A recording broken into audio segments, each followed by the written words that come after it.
Educar é um ato político. O que essa frase do mestre Paulo Freire tem a ver com políticas e gestão da educação básica? Tudo. Educar é um ato político porque o ato de educar, ao longo do caminho da humanidade, traz consigo uma responsabilidade e compromisso na preparação das pessoas que compõem uma sociedade. É um ato político porque a educação não é neutra, ela é permeada de intencionalidades. Temos intencionalidade em todas as nossas ações pedagógicas, que são atos políticos. Quando inclusive falamos que não queremos discutir política, que política não faz parte do processo da educação ou da escola, tem uma intencionalidade por trás disso. O que quer uma sociedade, um governo, uma educação pautada numa educação para violências, pautada numa educação que destrói o ser humano e inclusive tira a vida? Tem uma intencionalidade por trás disso. Educar é um ato político porque enquanto cidadãos, cidadãs, educadoras e educadores, não podemos nos furtar da nossa responsabilidade e compromisso por uma educação crítica, uma educação de qualidade, uma educação que retira os nossos estudantes da alienação, que os ajuda a refletir as suas ações, as suas possibilidades de mudar o seu contexto e até o mundo ao seu redor. Nossa responsabilidade de educador para uma formação dos nossos atos políticos, e aqui eu não estou dizendo atos partidários. Então, nesse contexto, a educação, sim, é um ato político. Educar é um ato político. Então, retomando um pouco política e gestão da educação básica, aqui nós não estamos falando de qualquer política, mas é da política pública para a educação. Nós não estamos falando de qualquer gestão. Estamos falando de uma gestão para efetivar, colocar em prática de forma eficaz e eficiente a política pública para a educação básica. E a educação básica em todos os seus níveis, né? Seja da educação infantil, da educação fundamental, a educação do ensino médio, também pensando no contexto educacional do próprio ensino superior. Então, nesse contexto, nós não estamos falando de qualquer política, é a política, lembrando, né, que vem da origem da palavra polis, uma palavra grega, e que nos remete numa recordação, num contexto de uma passagem de uma sociedade que era organizada por grupos familiares e que vem para um mundo mais urbano. Nesse contexto, tudo isso modifica. As relações ficam mais complexas e tem uma necessidade de modificação daquela relação e do contexto do próprio poder. Então, se remete a Aristóteles, o primeiro tratado sobre política, que se tem notícia, e com ele ainda esse próprio contexto é mudado e a própria palavra política ganha ampla discussão e ampla divulgação.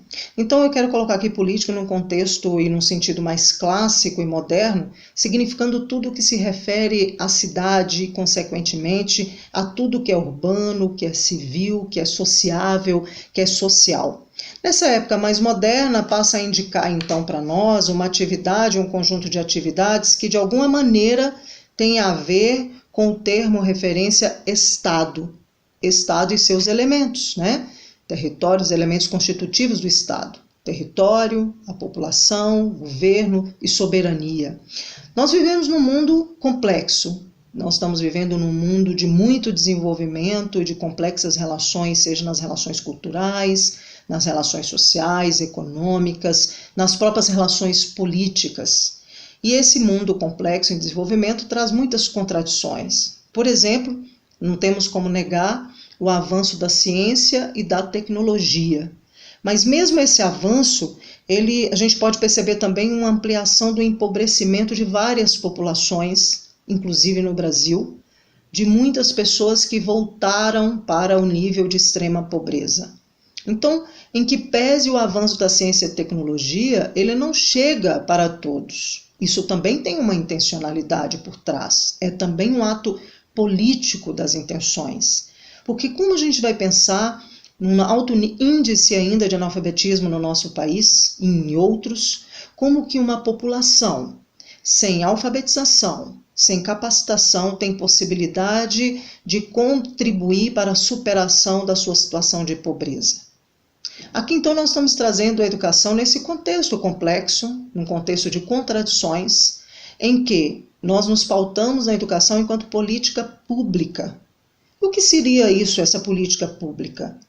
É a intervenção do Estado para colocar em prática as demandas e as necessidades da população, as demandas e as necessidades da sociedade. É claro que nem sempre essas demandas são atendidas se não houver uma movimentação e uma manifestação da população para que elas sejam atendidas, inclusive no contexto do nosso país, na atual situação, na atual conjuntura política, nós estamos presenciando vários retrocessos naquelas conquistas de direito que nós já tínhamos tido.